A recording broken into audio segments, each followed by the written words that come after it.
yang menjadi isu besar, yang menjadi isu penting adalah menghindari disparitas putusan. Apa itu namanya?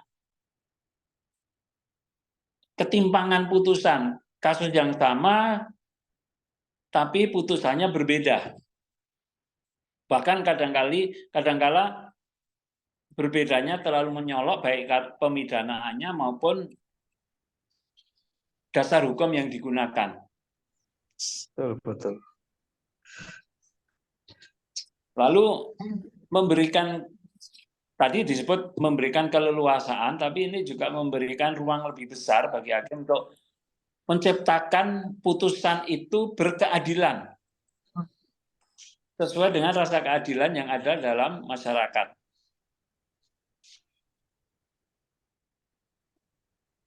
Karena itu jurisprudensi itu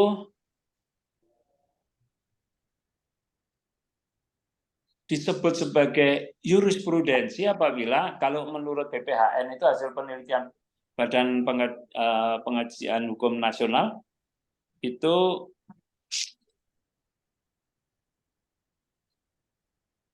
dianggap sebagai jurisprudensi apabila memenuhi kriteria putusan itu dihasilkan untuk perkara-perkara atau peristiwa hukum yang belum jelas aturannya. Yang kedua, putusan harus sudah berkekuatan hukum tetap. Kalau masih diajukan upaya hukum banding, kasasi, dan sebagainya, itu berarti belum berkekuatan hukum tetap. Lalu diikuti oleh hakim sesudahnya secara berulang-ulang untuk kasus yang sama. Putusan tersebut yang keempat, dipandang telah memenuhi rasa keadilan masyarakat. Lalu ya, yang kelima ini tidak teruji di tingkat kasasi oleh pemeriksaan Mahkamah Agung. Ini bisa iya, bisa tidak, karena ini pada umumnya menjadi perdebatan. Putusan bisa saja dianggap adil oleh hakim yang lain, walaupun itu putusan di level pengadilan tingkat pertama atau di pengadilan tingkat banding. Yang pertimbangannya dianggap bagus, dianggap sudah benar, lalu oleh hakim yang lain diikuti. Itu tidak apa-apa, tetapi konteksnya itu belum dianggap sebagai jurisprudensi. Tapi apakah itu dianggap penemuan hukum? Ya, bisa jadi itu dianggap penemuan hukum dalam menjadi saling bertentangan, sedangkan kasusnya sama atau serupa.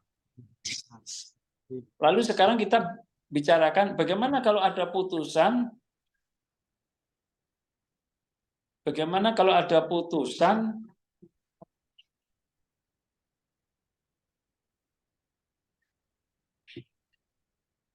yang ternyata sudah dianggap sebagai jurisprudensi, tetapi bertentangan dengan undang-undang. Kalau dalam sistem common law, itu pada umumnya judge made law, selalu hakim yang membuat putusan.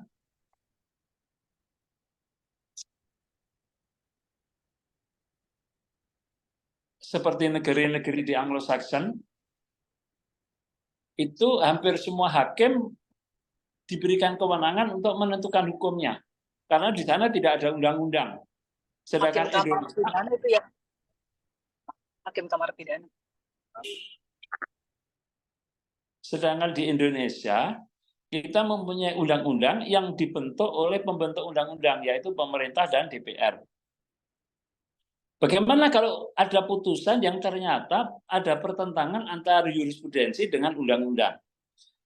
Maka secara teori, undang-undang harus didahulukan. Alasannya adalah karena undang-undang itu dibentuk sebagai kekuasaan yang diberikan kepada lembaga yang sah untuk membentuk undang-undang. Apa? Pemerintah bersama dengan DPR. Itu artinya DPR mewakili masyarakat, mewakili rakyat, pemerintah menjadi perwakilan dari kekuasaan yang diberikan oleh undang-undang untuk membentuk undang-undang. Maka Undang-Undang Dasar menentukan undang-undang dibentuk oleh pemerintah bersama-sama dengan DPR. Apakah itu usulannya dari pemerintah, apakah usulannya dari DPR, itu tidak masalah. Karena itu level undang-undang lebih tinggi dari jurisprudensi. Kalau pada suatu ketika akan terjadi jurisprudensi itu ternyata bertentangan dengan undang-undang, maka mana yang harus didahulukan?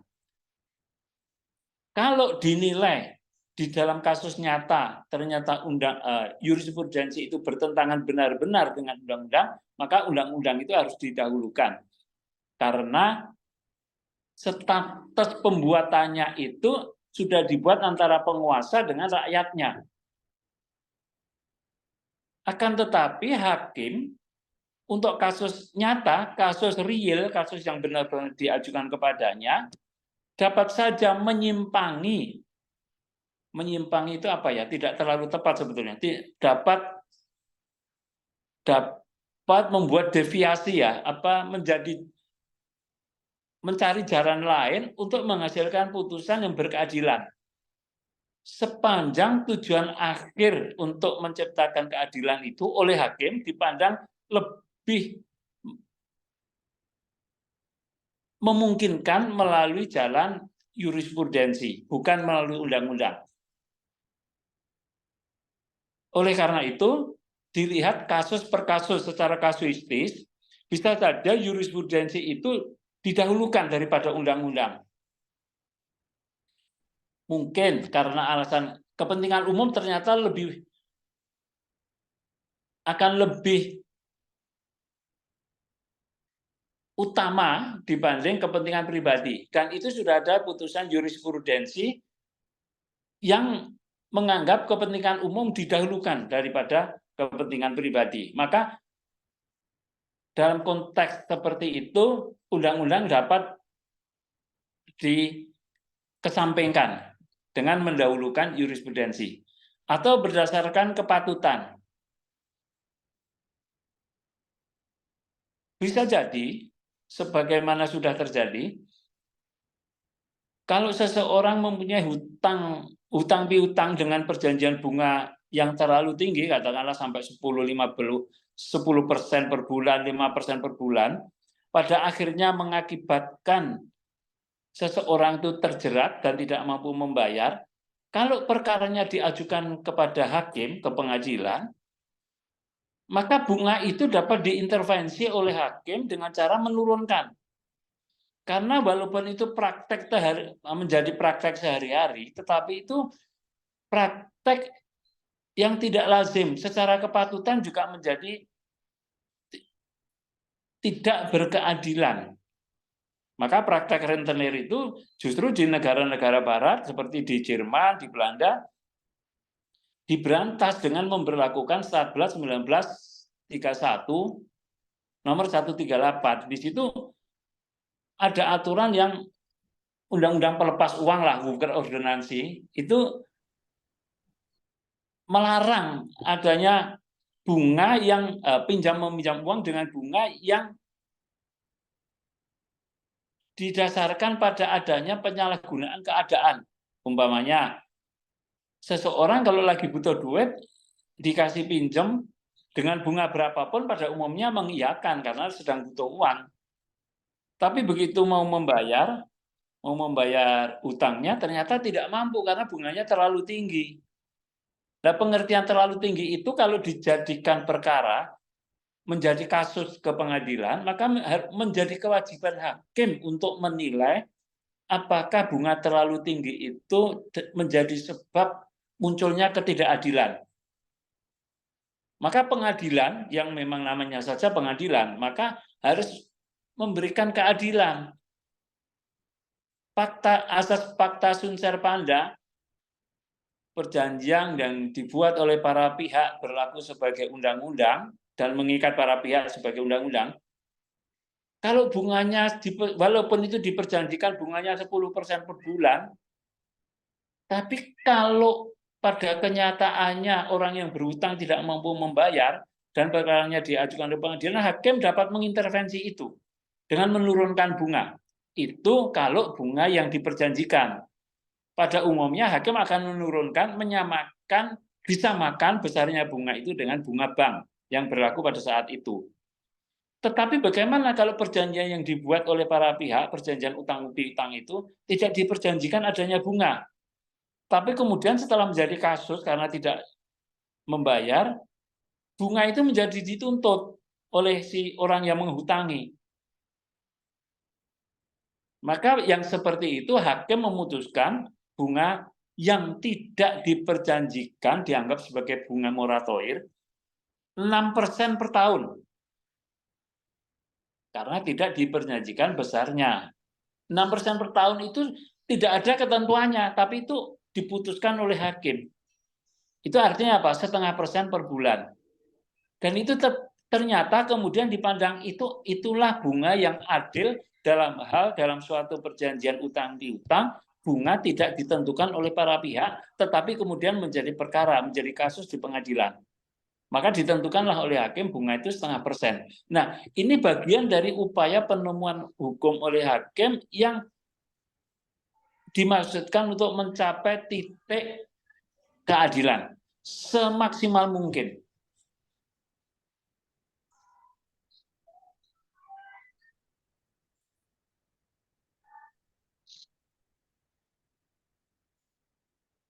Beberapa kasus yang dihadapi oleh hakim diajukan ke pengadilan sebagai contoh citizen lawsuit. Mungkin rekan-rekan sudah pernah mendengar, tetapi mungkin belum memahami benar-benar apa yang dimaksud dengan citizen lawsuit. Karena hukum acara perdata kita, hukum acara perdata, karena citizen lawsuit itu CLS adanya di sengketa perdata. Saya katakan sengketa karena ini melibatkan dua pihak antara warga masyarakat dengan pemerintah. Nah, hukum kita itu belum mempunyai aturan tentang CLS citizen lawsuit, gugatan yang dilakukan oleh warga negara terhadap pemerintah.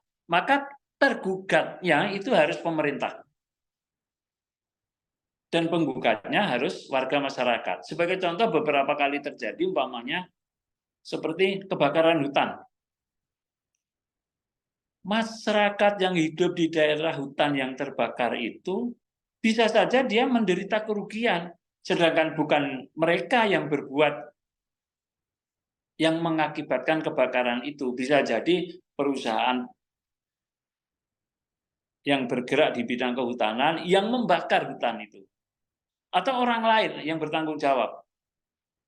Maka masyarakat di sekitar itu dapat menggugat pemerintah, dan itu sudah terjadi melalui CLS, Citizen Lawsuit. Gugatan oleh warga negara kepada pemerintah. Begitu diajukan kepada hakim, hakim belum punya aturannya. Gugatan warga negara ini apa? Citizen Lawsuit itu aturannya apa? Nah, karena itu aturannya belum ada, hakim menggali negara mana yang sudah ada praktek tentang ini. Nah, kita lihat negara lain di Australia, di Inggris, di Amerika, pada umumnya negara-negara Anglo-Saxon, karena mereka judge made law, hakim yang menciptakan hukum. Karena menciptakan hukum dianggap itu lebih dinamis. Lebih dinamis dalam arti tidak kaku hanya terbatas, kita belum punya undang-undangnya sehingga kita tidak bisa mengadili perkara ini. Tidak, hakim yang menggali. Nah, praktek semacam itu di kita di Indonesia, karena hukum acara perdata kita tidak mengenal, praktek-praktek seperti itu tidak dapat lain kecuali kita mengambil dari praktek-praktek negara lain.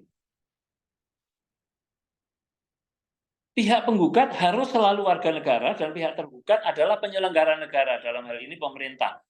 Penyelenggara negara itu pemerintah dan turunannya, struktur di bawahnya, bisa gubernur, bisa bupati, bisa kepala dinas, dan seterusnya. Dan yang istimewa dalam citizen lawsuit itu adalah tidak diperlukan syarat adanya hubungan hukum. Kalau kita mau berperkara, perdata biasa maksudnya, itu harus dinilai dulu ada enggak hubungan hukumnya. Kenapa A menggugat B? Hubungan hukumnya apa? Oh, utang piutang. Hubungan hukumnya apa? Oh, rebutan hak waris. Hubungan hukumnya apa? Oh, perbuatan melawan hukum. Dan seterusnya. Artinya hubungan hukum itu harus ada antara pihak yang bersengketa, penggugat dan tergugat, dan itu harus dinilai oleh hakim. Sehingga orang yang tidak mempunyai hubungan hukum di dalam suatu perkara, pada umumnya kalau dilibatkan di dalam perkara itu, dimasukkan, disebut sebagai turut tergugat. Tuntutannya terhadap turut tergugat hanya untuk tunduk dan patuh pada isi putusan. Tapi bukan sebagai tergugat. Tergugat itu bisa ditentukan oleh penggugat, tergugat 1, 2, 3, dan seterusnya. Nah, dalam citizen lawsuit ini tidak dipersyaratkan adanya hubungan hukum seperti itu. Bagaimana kita mau mensyaratkan hubungan hukum warga negara dengan pemerintah? Sementara warga negara pengen menggugat karena trotoar yang dilewati oleh masyarakat sehari-hari ternyata berlubang yang mengakibatkan pejalan kaki terperosok ke dalam trotoar itu. Sehingga warga negara tidak perlu mempunyai hubungan hukum apapun dengan pemerintah. Begitu dia terperosok, merasa dirugikan, sebagai warga negara mempunyai hak menuntut kepada pemerintahnya yang lalai dalam mengurus jalan, mengurus trotoar, sehingga trotoar yang berlubang itu tidak segera diperbaiki, mengakibatkan kerugian pada warga negara. Jadi hubungan hukumnya tidak ada. Tidak diperlukan hubungan hukum apapun. Yang penting dia warga negara, pemerintah dipandang lalai, gugat. Nah, ini sudah mulai banyak terjadi di Indonesia, sementara kita belum mempunyai aturan mengenai gugatan warga negara terhadap pemerintah. Beberapa berpendapat bahwa citizen lawsuit semacam itu dianggap sebagai tanda petik penyimpangan dari hukum acara perdata. Dianggap penyimpangan karena dalam sengketa keperdataan itu tadi diwajibkan harus ada hubungan hukum. Sementara dalam citizen lawsuit hubungan hukum itu tidak diperlukan lagi. Tidak ada.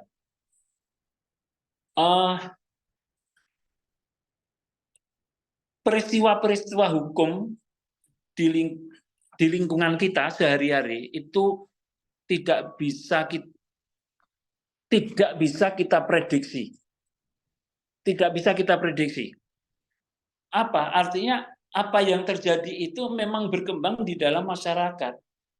Dulu kita sebelum mengenal adanya HP umpamanya, belum mengenal adanya internet, belum mengenal adanya wifi segala macam, yang kemudian berkembang menjadi ada Facebook, Instagram, TikTok, dan sebagainya, itu kita tidak pernah ada masalah apapun dengan komunikasi antar orang, antar lembaga, umpamanya. Sekarang ada kalau penyebaran hoax, kena Undang-Undang ITE. Kita membuat postingan tertentu yang isinya katakanlah mencaci maki. Yang dicaci maki di dalam platform media sosial itu tidak terima, melaporkan kepada kepolisian. Bisa terkena Undang-Undang ITE yang dulu belum ada. Maka sejak berlakunya Undang-Undang ITE itu banyak kasus-kasus seperti ini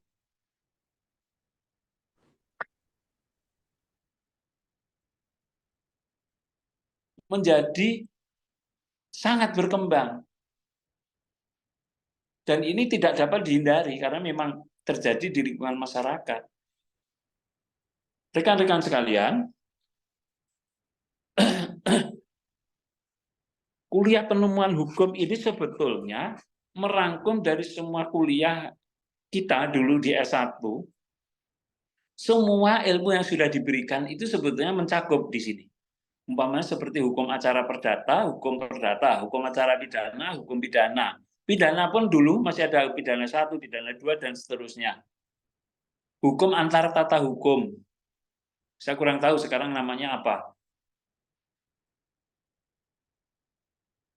Hukum peradilan tata usaha negara, perburuhan, apa namanya, hubungan industrial, segala macam. Itu masuk dalam kajian-kajian di dalam materi kuliah penemuan hukum.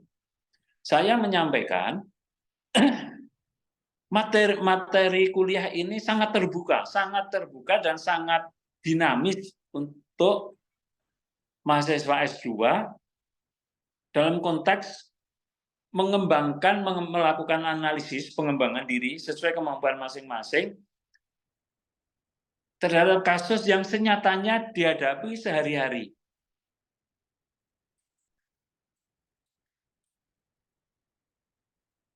Beberapa kasus itu yang masuk ke kita, ada contoh seperti kita di Mahkamah Agung sudah ada perkara kasasi, itu antara Ari Rompas dan kawan-kawan. Ini saya sebut namanya karena perkaranya memang sudah berkekuatan hukum tetap, sehingga kalau akan dijadikan bahan kajian, itu juga sudah boleh, sudah oke. Apalagi di kalangan mahasiswa S2, itu sebetulnya sudah bukan benar tidak benar, tetapi dipersilahkan untuk melakukan analisis terhadap suatu kasus berdasarkan pengetahuan yang sudah diperoleh, ilmu hukum yang dipahami, maka pendapat mahasiswa S1, S2 itu bisa satu dengan lain berbeda-beda. Dan itu bukan soal salah dan benar. Karena apa yang diasah adalah kemampuan analisis mahasiswa yang bersangkutan. Dalam kasus ini saya sebut Ari Rompas dan kawan-kawan, ini penggugatnya banyak. Yang digugat adalah Presiden, Menteri Lingkungan Hidup dan Kehutanan (LHK), Menteri Pertanian, Menteri Kesehatan, Menteri ATR, Kepala BPN. Ini di BPN Palangkaraya. Putusan Pengadilan Negeri Palangkaraya itu dikuatkan oleh Pengadilan Tinggi dan Mahkamah Agung. Yang dihukum ini adalah Presiden itu dihukum untuk menerbitkan peraturan pelaksanaan dari Undang-Undang Nomor 32 Tahun 2009 tentang perlindungan dan pengelolaan lingkungan hidup. Artinya citizenless suit, gugatan warga negara tadi, karena Presiden setelah berlakunya Undang-Undang 32 2009 itu tidak segera menerbitkan peraturan pelaksanaannya. Yang karena tidak diterbitkan itu, masyarakat dirugikan karena setelah terjadinya kebakaran hutan, hak-hak pemulihan atas lingkungan yang terbakar itu yang menjadi haknya warga masyarakat tidak segera terpenuhi. Karena itu pemerintah dan jajarannya digugat. Nah, yang kedua, amar keduanya itu menghukum tergugat satu Presiden RI untuk menerbitkan PP, peraturan pemerintah dan peraturan presiden yang menjadi dasar hukum terbentuknya tim gabungan dari para tergugat lainnya, yang tergugatnya yang tadi seperti para menteri, kepala BPN dan sebagainya. Lalu ada perkara lain. 96K ini tahun 2008. Kristiono dan kawan-kawan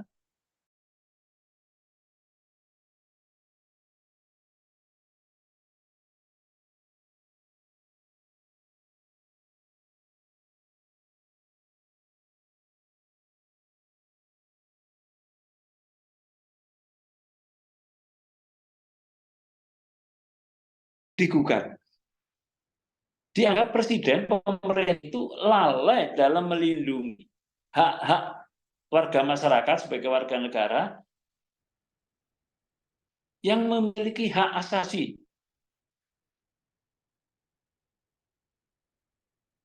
yang terhambat pelaksanaan hak asasi warga negara itu oleh karena adanya ujian nasional, khususnya terhadap hak-hak pendidikan anak. Gara-gara ujian nasional yang diterapkan standar sama di seluruh Indonesia, di mana tiap-tiap daerah itu kemampuannya tidak sama, menjadi sebab terhalangnya kemampuan orang yang tidak sama, terutama kemampuan anak-anak yang lemah, menjadi terhambat untuk berhasil di menjalani ujian nasional. Dan putusannya adalah memberikan pemenuhan, putusannya hakim itu memutus agar pemerintah memberikan pemenuhan dan perlindungan hak asasi warga negara yang menjadi korban ujian nasional. Sehingga perlindungan apa?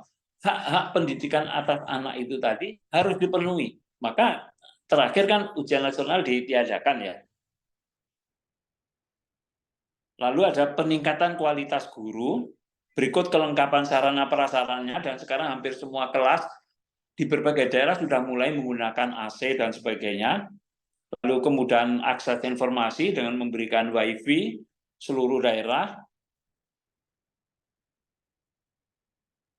Dan sebelum ujian nasional itu harus ada dikeluarkan kebijakan yang bisa dipahami untuk mendukung perbedaan tiap masyarakat, tiap daerah yang berbeda-beda tadi.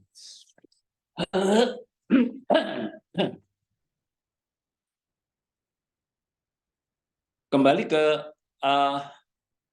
manfaat jurisprudensi tadi.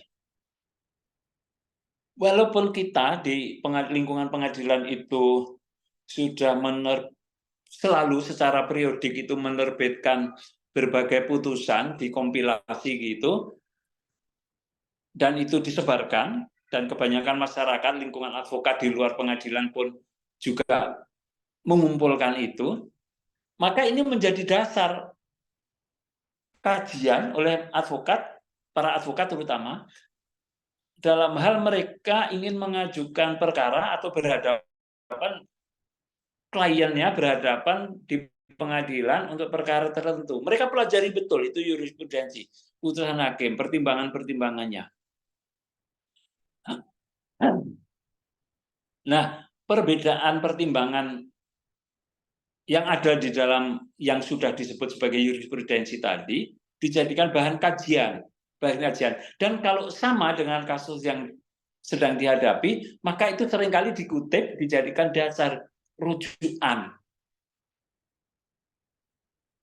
Beberapa hakim juga menggunakan itu, menyitir jurisprudensi itu sebagai bahan untuk membantu mengantarkan pada putusan hasil akhir yang dipandang ini berkeadilan. Karena hasil akhir dari putusan hakim itu selalu ada 3. Pertama, keadilan. Yang kedua, kepastian hukum. Yang ketiga, kemanfaatan.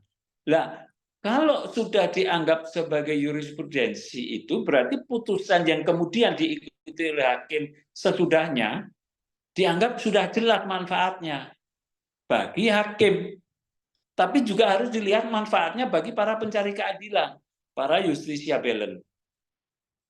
Mereka juga harus memperoleh manfaat langsung. Kalau bagi masyarakat apa manfaat utamanya? Keadilan dan kepastian hukum. Nah, hal-hal yang seperti ini pada umumnya akan selalu berkembang, dan dikembangkan oleh lingkungan akademis, lingkungan akademik.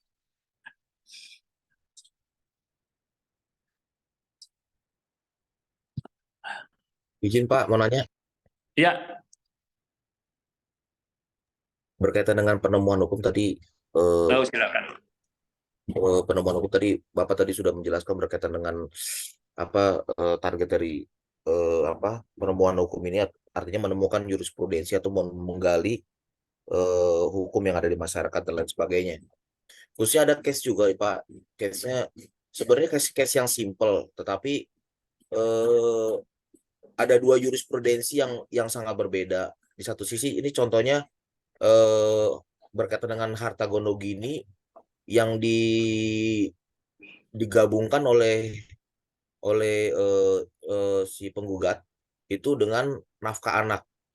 Sedangkan sudah ada putusan jurisprudensi khususnya di putusan jurisprudensi itu, tunggu sebentar, itu bicaranya bahwa sudah ada putusan dari Pengadilan Agama Surabaya dan Pengadilan Agama Palangkaraya dan Agama Bandung sudah mengatakan tidak boleh berkaitan dengan harta yang bersama dan dilanjutkan dengan tuntutan nafkah anak. Tapi ada juga jurisprudensi yang mengatakan bahwa pembagian harta bersama dan tuntutan nafkah anak boleh digabungkan secara bersama-sama karena ada asas prinsip kehakiman di pasal 2 Undang-Undang Nomor 4 tahun 2009 yang ada 4 poin itu, Pak. Khususnya di poin keempat, peradilan dilakukan cepat, Sederhana, cepat, biaya ringan. Nah, itu yang jadi kondisinya dilematis. Di satu sisi ada jurisprudensi yang mengatakan bahwa tidak boleh untuk berkaitan dengan gugatan harta goni dengan nafkah anak. Ada yang mengatakan boleh. Nah, ini yang jadi confuse di kami, khususnya di pengacara, untuk sebenarnya aturannya seperti apa sih undang-undangnya. Tapi kalau Bapak misalnya ada jurisprudensi dengan undang-undang, prioritas undang-undang. Nah, ini yang menjadi kami confuse dalam pada saat kita menerapkan ataupun mengikuti atau memberikan jawaban-jawaban daripada tuntutan gugatan kita. Mohon izin, Pak. Ya. Oke, terima kasih Pak Richard Sahelatua. Ya, betul. Hatatua, Pak. Pak Richard Sahatatua. Ya, Pak. Oke, baik. Makasih. Nah, ini bagus pertanyaannya.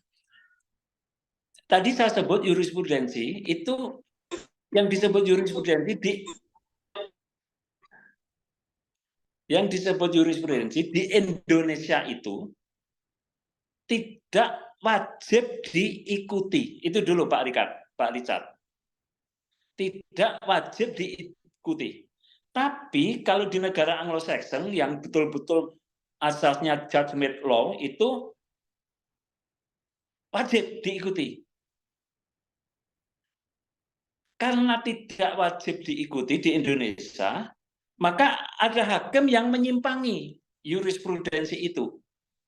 Maka tadi saya katakan secara kasuistis dilihat dulu kasusnya.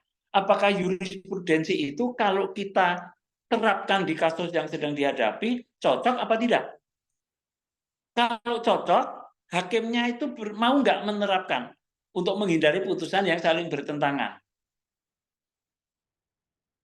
Kalau memang cocok semuanya cocok laksanakan. Tapi kalau tidak cocok di bagian tertentu menurut pandangan hakim yang menangani perkara itu, dia dapat saja menyimpangi. Dasarnya apa? Karena untuk mencapai keadilan tiap kasus dengan kasus yang lain, walaupun itu kemungkinan serupa, tidak sama untuk mencapai keadilan. Namun demikian, perbedaan tadi harus dilihat kembali juga ke asasnya. Asas peradilan yang sederhana, cepat, biaya ringan tadi, kalau gugatan mengenai harta gonogini itu disatukan dengan gugatan terhadap nafkah anak itu dipandang dalam kasus itu lebih pas kalau dikabulkan, lebih pas kalau disatukan, maka hakim dapat memandang berdasarkan pandangan hakim dalam perkara itu, oh sudahlah ini satukan saja. Toh bisa. Tapi pandangan yang konservatif sebelumnya menganggap tidak bisa, harus dipisahkan. Kenapa? Karena harta bersama itu harus ditentukan dulu sebelum ada nafkah anak. Itu kan awalnya dari pertama perceraian suami istri. Dalam perceraian itu hanya boleh menggugat putus cerai dulu. Tidak boleh disatukan dengan pembagian harta gonogini. Nah, karena putus cerai itu dulu harus diputuskan, maka setelah betul-betul diputuskan perceraiannya, artinya perkawinan putus karena perceraian, baru harta gonogininya yang dibagi. Dalam pembagian harta gonogini itulah dimasukkan nafkah anak, bukan di perceraian. Maka asasnya, asalnya jurisprudensi itu dulu tidak boleh menyatukan gugatan perceraian dengan gugatan pembagian harta gonogini. Harus dipisah, cerai dulu. Kalau putusan cerainya sudah kan karena belum tentu dikabulkan putusan perceraiannya. Begitu dikabulkan di tingkat pertama, banding belum tentu dikabulkan, belum tentu dikuatkan, begitu juga di kasasi. Nah, kalau putusan perceraiannya itu sudah diputuskan, berarti sudah jelas status perkawinannya sudah diputuskan dengan cara perceraian. Baru ditentukan status hartanya. Tapi beberapa hakim memandang, beranggapan, selama itu bisa disatukan pemeriksaannya untuk memenuhi asas peradilan yang tidak bertele-tele, sederhana, cepat, biaya ringan, dan itu betul-betul diterapkan dengan baik dan sempurna, kenapa tidak? Tetapi perceraiannya itu yang penting dikabulkan. Karena takutnya gugatan perceraiannya tidak dikabulkan, sudah ada gugatan gonogini. Izin Pak, Iya. untuk yang harta untuk perceraian kebetulan sudah final, sudah ada putusan. Ya, saya paham. Kalau itu pasti yang Bapak maksudkan tadi, itu pasti perceraiannya udah putus kan. Ini saya menceritakan awalnya. Awalnya itu dulu dari putusan gugatan cerai tidak boleh disatukan dengan gugatan harta gonogini, tidak boleh disatukan dengan gugatan nafkah istri, nafkah anak, gitu. Tapi kasus Bapak tadi saya paham, kasus Bapak itu perceraiannya sudah putus, nggak masalah. Lalu ada gugatan baru pembagian harta gonogini. Harta gonogini itu adalah harta yang diperoleh selama dan sebagai hasil dari perkawinan antara suami istri. Kalau itu masuk, tinggal dibagi, maka dimasukkan sebagai gugatan pembagian. Di dalamnya dimasukkan nafkah anak. Ya sudah semestinya dong, nafkah anak dimasukkan di situ. Pertama, asas sederhana cepat biaya ringannya terpenuhi. Justru kalau itu tidak disatukan dan nafkah anak itu betul-betul dijadikan bahan untuk, maksudnya kalau gugatan nafkah itu disatukan, memang untuk kehidupan keperluan si anak. Jadi dengan sederhana biaya ringan, lebih bagus kalau lebih baik, lebih menguntungkan kalau itu disatukan dengan pembagian harta gonogini. Lebih baik. Walaupun ada hakim yang secara konservatif berpendapat nggak boleh dong. Itu menurut saya termasuk yang berpendapat disatukan saja lebih baik. Pembagian gugatan harta gonogini dimasukkan ke anak. Bahkan saya pernah memutus nafkah anak itu disatukan pada waktu cerai. Kenapa? Karena salah satu pihak tidak bertempat tinggal di satu negara. Yang satu sudah merantau di Amerika, sudah bertempat tinggal di sana dan sudah menikah di sana. Sehingga kalau dia artinya gugatan nafkah anak itu tidak disatukan dengan pada waktu gugatan perceraian, itu akan bertele-tele banget. Dan peradilan kita menjadi sangat-sangat tidak efisien dan bukan mempermudah, tapi bukan melayani, tapi justru mempersulit orang.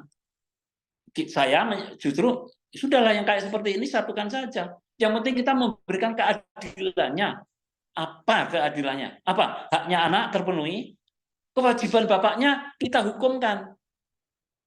Itu gambaran umum, Pak. Saya tidak menjawab satu persatu, tapi gambaran umumnya saya termasuk yang setuju kalau disatukan. Apalagi nafkah anak. Kalau nafkah istri bisa jadi, karena mungkin mengenai harta yang mana itu pembuktiannya juga berbeda, tidak sama dengan pembuktian pada waktu perceraiannya, sebab-sebab perceraiannya. Karena kalau sebab perceraian hari ini ditolak, boleh besok mengajukan lagi. Dan itu tidak nebis nidem kalau dalam perkara perceraian. Perceraian yang ditolak atau dinyatakan tidak dapat diterima oleh hakim, boleh diajukan lagi. Tapi kalau Bapak menggugat saya, gugatan Bapak saya ditolak, sampai berkekuatan hukum tetap, besok Bapak mengajukan gugatan ke saya lagi untuk kasus yang sama, kan nebis nidem tuh, nggak boleh. Tapi kalau suami istri bercerai, terus ditolak oleh pengadilan, besok boleh mengajukan lagi. Kenapa? Karena bisa jadi sebab diajukannya gugatan alasannya berbeda. Kemarin berantem terus, rukun. Ternyata sekarang suaminya selingkuh, istrinya nggak mau terima, atau tidak menafkahi terus-menerus selama 2 tahun berturut-turut. Gitu. Nah, itu seterusnya. Kembangnya itu banyak, bunga-bunganya itu banyak. Nah, dalam kasus yang Bapak tanyakan tadi, tidak masalah kalau itu disatukan. Dan menurut saya malah justru disatukan. Justru disatukan. Asasnya apa? Sederhana, cepat, biar ringan yang Bapak sebut tadi. Oke, Pak Richard? Siap, Pak. Terima kasih, Pak. Ya. Ada lagi yang lain? Izin Pak, Boleh. mau mau apa? Minta pendapat tentang eutanasia di Indonesia, Pak. Eutanasia. Betul, Pak. Itu kan ada kasus terbaru, bukan kasus, tapi permintaan terbaru di Aceh bahwa seorang petani itu mengajukan eutanasia.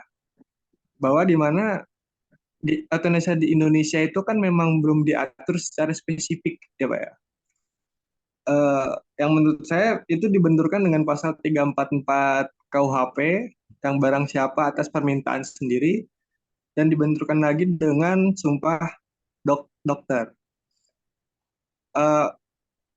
Izin meminta pendapat aja Pak tentang euthanasia aktif di Indonesia itu sebaiknya gimana kalau kita benturkan dengan prinsip ketuhanan dan pasal 1 ayat 3 tentang Indonesia adalah negara hukum gitu Pak. Oke. Pertama, euthanasia itu dipahami dari negeri-negeri barat. Awalnya, yang menganggap bahwa seseorang hidup dan mati itu hak asasi manusia. Karena hak asasi, maka dianggap yaitu terserah dia. Itu hak dia yang harus dipenuhi, gitu kira-kira. Kalau itu memang permintaan untuk mati, ya kita harus penuhi. Karena itu hak asasi. Nah, di barat, di negara-negara barat itu yang memang menjunjung tinggi hak asasi, memang hak individu yang sejak lahir dipandang sebagai asasi, itu sampai mati pun dia dipandang sebagai asasi. Karena itu harus dipenuhi. Karena itu, kalau ada seseorang yang minta, saya punya dong hak hidup untuk dimanapun, mencari nafkah dimanapun, menjadi warga negara manapun, boleh dong. Itu kira-kira. Maka negara-negara barat, salah satunya adalah tempat banyaknya pengungsi-pengungsi lari ke sana. Apakah karena akibat perang, karena kelaparan, dan sebagainya, lari ke negara. Negara barat tidak bisa menolak. Kenapa? Karena kamu sendiri yang bilang hak asasi. Setiap manusia itu berhak hidup dimanapun di muka bumi, menjadi warga negara apapun, mencari nafkah dimanapun itu. Sekarang kita kembalikan, hak hidup dan hak mati itu juga hak asasi seseorang. Boleh dong kalau seseorang, saya pengen mati, itu hak asasi saya dong. Yang menjadi persoalan, kalau saya seseorang, maksud saya, kalau seseorang ingin mati, tapi untuk mati itu minta pertolongan orang lain, katakanlah dokter, dok, tolong dong saya disuntik mati, umpamanya begitu, dokternya kan terikat dengan kode etik kedokteran, dengan kewajiban yang harus dijunjung tinggi kemanusiaan, menjunjung tinggi kemanusiaan, nggak boleh dong dari sisi kemanusiaan, nggak boleh.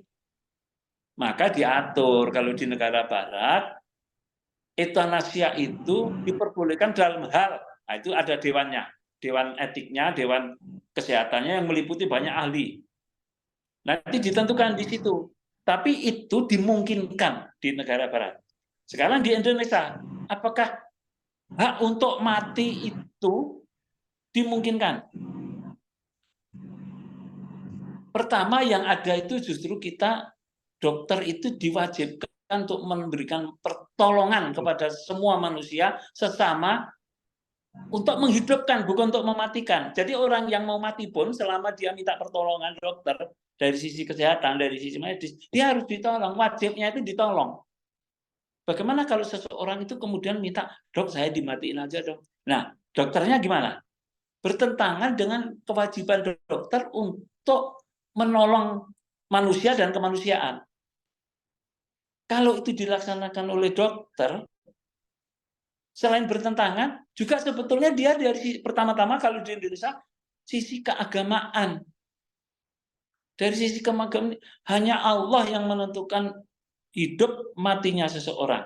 Nah, ini tidak ada di negara barat.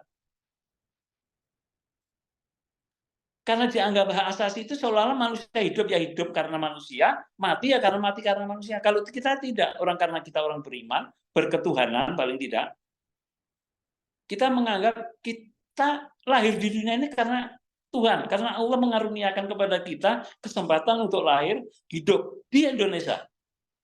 Kenapa? Buktinya, karena kita tidak bisa memilih, kita ingin hidup jadi warga negara Indonesia, jadi orang Jawa, jadi orang Sunda, jadi orang Sumatera, orang Ambon, nggak ada, kita nggak bisa memilih.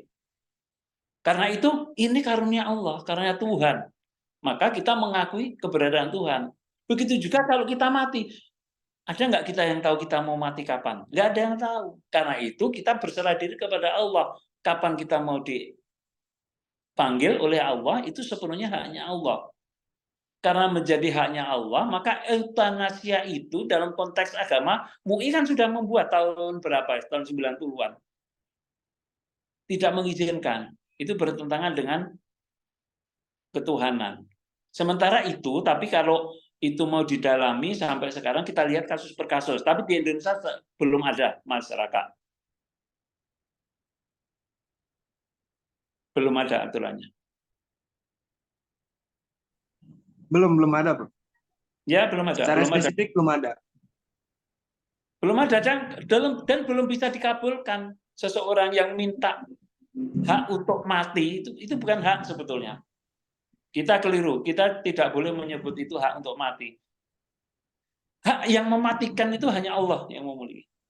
Tapi kalau kita mengatakan saya punya hak untuk mati, enggak, itu berarti menyalahi kodratnya sebagai manusia dan bertentangan dengan ketuhanan yang Maha Esa. Maka kalau seseorang yang minta eutanasia kepada dokter, pertama juga dokternya pasti bertentangan dengan kewajibannya sebagai dokter. Oke? Siap, Prof. Makasih. Ya. Ada lagi? Silakan. Kalau ini kita isi tanya jawab juga boleh. Mohon izin Prof bertanya. Ya, silakan. Siapa ya? Bu Dian Fatmawati. Iya. Ya. Mohon Gambarnya izin, Prof. mana gambarnya? Oh iya. Mohon izin Prof, saya mau minta pendapat Prof terkait putusan beda agama Prof yang terjadi di Jakarta Pusat. Nah, kemarin kan sudah diketuk palu tuh di Jakarta Pusat mengatakan bahwa sah untuk perkawinan agama. Sedangkan tadi Prof juga menjelaskan bahwa hakim itu tidak boleh ibaratnya saling bertentangan antara putusan yang lain dan putusan yang sebelumnya. Nah, pada Januari 2023 di tahun yang sama telah diputuskan juga oleh Mahkamah Konstitusi bahwa perkawinan agama beda agama itu kan dilarang. Nah, di sekitar bulan Juni di tahun 2023 Pengadilan Jakarta Pusat pun memutuskan bahwa disahkannya putusan beda agama. Nah, makanya kan ada ibaratnya ada sempat rame ya, sehingga terbitlah perma yang melarang hakim memutuskan beda agama. Nah, menurut Profesor atas perbedaan antara hakim tidak mempertimbangkan putusan Mahkamah Konstitusi maupun undang-undang, Prof. Seperti itu. Terima kasih, Prof. Oke. Pertama, undang-undang perkawinan kita itu bunyinya perkawinan hanya sah apabila dilakukan menurut agama dan kepercayaan masing-masing. Sehingga silakan melakukan perkawinan walaupun itu beda agama, tapi menurut salah satu agama yang dianut oleh dua calon pengantin ini. Yang satu agamanya A menikah dengan agama B. Silakan dilakukan menurut salah satu agama dari dua ini. Tapi kalau pengadilan mengizinkan perkawinan beda agama, itu tidak dalam konteks seperti ini. Karena yang dimaksud oleh undang-undang perkawinan itu adalah dilaksanakan oleh agama atau kepercayaannya. Nah, nanti kalau Islam itu apanya penghulu, kalau di Kristen atau agama di pendeta, di apa dan sebagainya, mereka akan menolak untuk menikahkan. Kenapa? Yang sini agamanya A, yang sini agamanya B. Pemuka agama A yang berkewajiban menikahkan, saya bilang, lah agamanya aja berbeda. Bagaimana saya mau menikahkan ini? Padahal lafal yang akan saya gunakan adalah lafal agama A. Nanti di agama B juga begitu. Pemuka agamanya yang berkewajiban menikahkan tidak mau. Kenapa? Karena yang satu ini agamanya A. Sementara yang saya akan bimbing itu dengan agama B. Artinya tidak ada. Saya belum tahu Jakarta Pusat ini kasus memberikan izin nikah beda agama ini apa yang dimaksud. Selama ini di Indonesia tidak ada. Kalaupun ada, mereka lari ke luar negeri. Bisa ke Singapura, bisa ke Australia, bisa kemana-mana yang mereka anggap itu mereka anggap itu merupakan perkawinan yang kalau pulang ke Indonesia tidak. Di Indonesia itu tetap diakui itu kamu kan menikah menurut agama sana, di negara sana. Di Indonesia itu hanya apabila dilakukan menurut agama dan kepercayaan masing-masing. Maka pengadilan mestinya tidak dapat memberi, maksud saya kata-kata tadi saya belum sepenuhnya apakah seperti itu kata-katanya memberi izin kepada pernikahan beda agama atau memberi izin menikah, memberi izin menikah, Pak, umpamanya seperti anak di bawah umur pengen menikah, itu memang harus izin selain orang tua, izin ke pengadilan. Kalau yang beragama Islam ke pengadilan agama, kalau yang non-Muslim ke pengadilan negeri. Nah, ini kasus yang mana saya kurang memahami. Kalau yang dimaksud izin, memberikan izin perkawinan beda agama itu saya kurang, saya khawatir salah. Coba kita cek lagi nanti. Ya, Prof. Terakhir di bulan Juni 2023 itu dengan nomor perkara 155 di mana di permohonan dari si pihak laki-lakinya adalah Kristen dan perempuan dari Islam pada saat itu mengajukan kepada Pengadilan Jakarta Pusat untuk mengesahkan perkawinan mereka berdua, Prof. Nah, dan disahkan juga oleh Pengadilan Jakarta Pusat, mereka adalah sah di mata hukum. Nah, sedangkan di Undang-Undang nomor 1 tahun 74 itu kan yang tadi Prof jelaskan bahwa bertentangan. Nah, sedangkan sebelumnya juga kan sudah ada permohonan ke Mahkamah Konstitusi untuk ibaratnya review juga untuk undang-undang tersebut dan ditolak. Nah, hanya karena sempat ramai, Prof, dianggap bahwa hakim Pengadilan Jakarta Pusat itu bertentangan kan baik dalam konstitusi netral. Nah, terbitlah SEMA, Prof, nomor 1 tahun 2023 yang mana hakim dilarang untuk mengesahkan perkawinan beda agama. Nah, itu setelah saya kaji atau gimana, mohon izin, apakah pada hakim itu berpegangan dengan SEMA atau kita kalau menurut terkait hierarki perundang-undangan bahwa yang namanya putusan pengadilan itu apabila ada yang bertentangan kan harus melalui proses hukum ya, Prof. Sedangkan yang namanya untuk proses hukum itu kan harus pihak yang bersengketa. Sedangkan hakim tidak bisa mengajukan untuk pembatalan, harus si pihak. Nah, itulah yang mungkin sampai sekarang masih ibaratnya masih belum ada kepastian hukum, Prof, terkait putusan tersebut. Saya itu belum tahu itu perkaranya sekarang sampai mana. Selama itu tidak diajukan upaya hukum, maka ya tetap seperti itu. Cuman seperti itunya ini yang benar seperti apa saya kurang, tidak no comment ya. Karena kalau dari sisi agama saja tadi, wanitanya yang Muslim, yang suaminya non-Muslim kan dari sisi agamanya saja itu kan dari sisi Islam tidak diperkenankan. Ya, maka dugaan saya mereka mengajukan ke pengadilan. Nah, mestinya dari sisi ini karena kata-katanya dilaksanakan menurut agama dan kepercayaannya, Pengadilan Jakarta Pusat tadi mestinya tidak mengabulkan, mestinya, tapi saya kurang tahu ya, ini takut saya salah nanti. mestinya tidak mengabulkan. Kenapa? Karena ini pelaksanaan yang dimohonkan pengesahannya ke Pengadilan Jakarta Pusat itu perkawinannya yang tanda petik sah apa tidak itu harus dipertanyakan dulu. Kalau Pengadilan Jakarta Pusat menyatakan sah umpamanya, atas dasar apa? Lah itu harus dilihat. Saya belum melihat itu, belum membaca kasusnya, dan belum tahu ini upaya hukumnya sudah digunakan apa belum. Katakanlah banding enggak, kasasi enggak, saya kurang tahu. Maka saya tidak bermaksud mengomentari lebih jauh putusan itu, tapi mestinya kalau beda agama dari sisi agama aja udah nggak bisa. Kalau dia minta pengesahannya itu ke pengadilan negeri, apalagi gitu, ya mestinya semakin nggak bisa lagi. Mestinya ya saya kurang tahu itu putusannya apa. Ya, itu benar Prof. Jadi memang mereka para pihak ini mengajukan untuk pengesahan dan itu disahkan oleh Pengadilan Jakarta Pusat. Nomor perkaranya PDT 155 tuh, Prof. Di mana kalau tadi yang Prof bilang bahwa harus adanya upaya hukum, sedangkan kan kalau untuk yang upaya hukum itu harus yang berpihak, sedangkan yang itu kan disahkan, Prof. Jadi mungkin dari yang bersangkutan juga kan tidak melakukan upaya banding karena kan pengadilan mengesahkan perkawinan mereka berdua.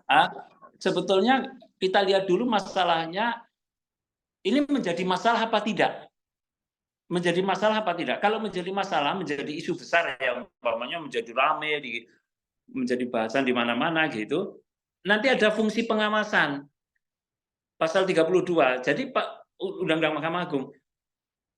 Dan ini pernah terjadi sebelumnya dengan walaupun para pihak tidak mengajukan upaya hukum, Mahkamah Agung berdasarkan kewenangannya dalam melaksanakan fungsi pengawasan terhadap badan peradilan di bawahnya dapat itu bisa membatalkan, bisa membiarkan. Maka kalau itu ribet dan ternyata melanggar hukum dapat dibatalkan maka nanti dinilai itu Jakarta Pusat itu melanggar hukum apa tidak. Kok prosedurnya seperti itu? Kok hasilnya seperti itu? Prosedurnya hukum acara itu sudah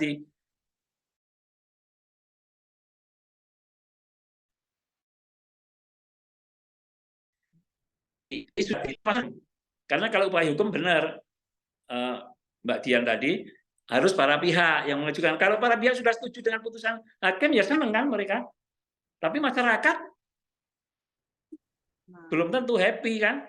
Nah, ya mohon izin Prof karena memang karena bertentangan dengan baik akidah agama khususnya Muslim ya. Karena di Indonesia itu kan baru pertama kali ibaratnya hakim itu mengesahkan, takutnya diikutkan dengan yang lainnya. Makanya pada saat itu ada gejolak dari masyarakat dan Mahkamah Agung mengeluarkan edaran nomor 2 tahun 2023 di mana hakim dilarang memutus perkara mengenai perbedaan agama. Nah, sedang itu makanya sudah sampai sekarang ini masih menggantung untuk status untuk perkawinan tersebut. Sedangkan kalau untuk pembatalan perkawinan tersebut harus ada proses upaya hukum, Prof. Bukan pembatalan perkawinan ya, saya kira pembatalan putusan permohonan pengadilan. Maksud saya permohonannya tersebut, pembatalan atas putusan permohonan beda agama tersebut, Prof. Makanya terbitlah edaran nomor 2 Prof tahun 2023. Saya belum tahu itu hasil akhirnya apa, saya belum tahu. Belum kalau Prof, ada informasi. Jadi pada saat adanya pertentangan di masyarakat, Mahkamah Agung mengeluarkan petunjuk buat hakim untuk memutuskan beda agama. Nah, sekarang jadi perdebatan di masyarakat efektivitas dari edaran Mahkamah Agung itu apakah bisa membatalkan putusan tersebut. Ternyata kan kalau kita melihat dari merujuk dari sistem peradilan itu kan harus adanya upaya hukum. Nah, itu sampai sekarang untuk mengajukan upaya hukum itu kan harus pihak yang mengajukan, sedangkan hakim tidak boleh. Nah, itulah sekarang masih menggantung. Sedangkan yang tinggi agama pun takutnya diikutkan dengan agama-agama maksudnya bukan agama, maksudnya diikutkan oleh masyarakat yang lain yang akan mengajukan perbedaan agama tersebut. Sebetulnya kalau ada pihak lain yang mengajukan masalah ini, melaporkan ke Mahkamah Agung bahwa ini dianggap sebagai salah menerapkan hukum atau hukum diterapkan tidak sebagaimana mestinya, atau dianggap melampaui wewenang, atau menganggap putusan itu dari awal dengan ancaman batal. Coba baca di pasal 30 Undang-Undang Mahkamah Agung. Kalau itu memenuhi syarat seperti itu, bisa saja lembaga atau kelompok masyarakat yang merasa concern terhadap itu, peduli terhadap hal seperti itu, mengirim surat ke Mahkamah Agung. Apa maksudnya? Ini loh Pak, Mahkamah Agung ada kasus seperti ini sebetulnya bagaimana diperlukan apa tidak, kalau tidak mohon dibatalkan, kira-kira gitu. Nah, itu bukan upaya hukum, tapi itu hanya ad informandum yang kalau nanti dinilai itu ternyata tadi salah menerapkan hukum sebagaimana mestinya, dapat dilakukan dari sisi masuknya dari sisi fungsi pengawasan Mahkamah Agung. Pengawasan terhadap apa? Mahkamah Agung merupakan lembaga tertinggi untuk melakukan pengawasan terhadap badan peradilan di bawahnya. Nah, atas dasar itu, dan ini sudah pernah terjadi sebelumnya, dibatalkan. Tapi kan saya tidak tahu ini perkaranya sampai mana, seperti apa benarnya, kan saya nggak membaca. Itu hanya dulu pernah terjadi seperti itu. Lah, nanti walau alam coba diadvokasi, siapa tahu ada ketemu jalannya gitu. Itu bagus, itu bagus. Mohon izin, Prof, kalau misalkan untuk kalau kan tadi kan misalkan ada putusan yang ini kan jadi jurisprudensi, sedangkan kalau misalkan perbedaan antara ada pelanggaran itu nanti kan berarti bentuknya seperti penetapan atau pembatalan sepihak dari Mahkamah Agung, atau memang nanti disahkan melalui mohon izin ataukah kayak diskresi atau apa ya, Prof? Mohon izin, Prof. Yang dari mana? Dari Mahkamah Agungnya? Betul, untuk menyikapi bahwa putusan Jakarta Pusat ini kan bertentangan nih, Prof, ibaratnya gitu. Untuk menyelesaikan ini yang tadi Prof bilang mungkin akan dikaji apakah hakim ini adanya pelanggaran atau bagaimana nanti bukti putusan itu apakah berbentuk seperti diskresi, sedangkan kalau misalkan di kejaksaan kan ada disciplinary nih. Nah, sedangkan kalau untuk putusan amal itu apa, Prof? Ya. Enggak. Kalau Mahkamah Agung selama itu tidak ada laporan ke Mahkamah Agung, ya Mahkamah Agung diem. Tapi kalau ada laporan baru ini dikaji oleh Mahkamah Agung. Laporannya dari siapa? Ya terserah dari siapa. Makanya tadi saya katakan kalau ada kelompok masyarakat atau institusi tertentu, LSM atau apa yang peduli terhadap hal seperti itu bisa mengirimkan. Dulu ada LSM, saya lupa namanya, Peduli Anak. Pengangkatan anak itu harus orang tua yang mengangkat itu harus seagama dengan agama anak. Aturannya begitu. Cuma nomor 6 tahun 2003. Tapi ini terjadi di salah satu pengadilan di dekat Jakarta, bukan di Jakarta. Itu ada pengadilan yang memutuskan anaknya Muslim, orang tua angkatnya non-Muslim. Orang tua kandungnya dari anak yang Muslim ini keberatan. Sudah diputus oleh PN Depok. Tapi karena tidak ada upaya hukum, Mahkamah Agung diam aja. Akhirnya ada yang kirim surat ke Mahkamah Agung. Ini keberatan. Jadi ribet dulu itu. Saya kurang tahu akhirnya seperti apa, tapi itu sempat ramai dulu. Nah, itu satu contoh yang sama kan? Sama dengan kasus tadi. Makanya itu harus ada yang membawa permasalahan ini ke Mahkamah Agung gitu. Mungkin dari sisi nanti Mahkamah Agung masuknya dari pengawasan, bukan dari upaya hukum kasasi atau PK, bukan dari situ, tapi dari sisi pengawasan. Pasal 32 Undang-Undang Mahkamah Agung. Oke ya, Mbak Dian. Oke, karena saya juga ada keperluan, ya, mungkin kuliah kita hari ini cukup sekian, nggak apa-apa ya? Ya, nggak apa-apa, Prof. Siap, Prof. Siap, Prof. Oke, baik. Terima kasih. Nanti Mas Raka, aku minta absen biasa. Siap. Ya. Baik. Ya, terima kasih atas perhatiannya. Kita sampai ketemu. Sampai, Prof. Kayaknya saya ke yang keluar kota, tapi nanti kita saling info ya. Siap, Prof. Terima kasih. Ya, terima kasih. Assalamualaikum warahmatullahi wabarakatuh. Waalaikumsalam.